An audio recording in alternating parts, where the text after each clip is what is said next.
We thank Megapower for installing a modern solar system to help us water the trees. On average, we used to irrigate from 4 to 5 hours.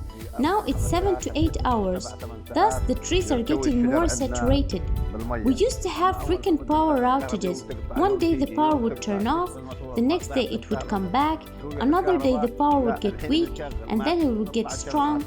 Today we have a stable electricity from 9 a.m. to 4 p.m. and we have enough time to do the watering. The solar system helps us a lot.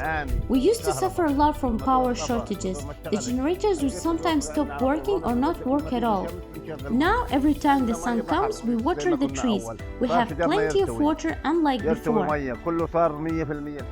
Farmers need a constant supply of water.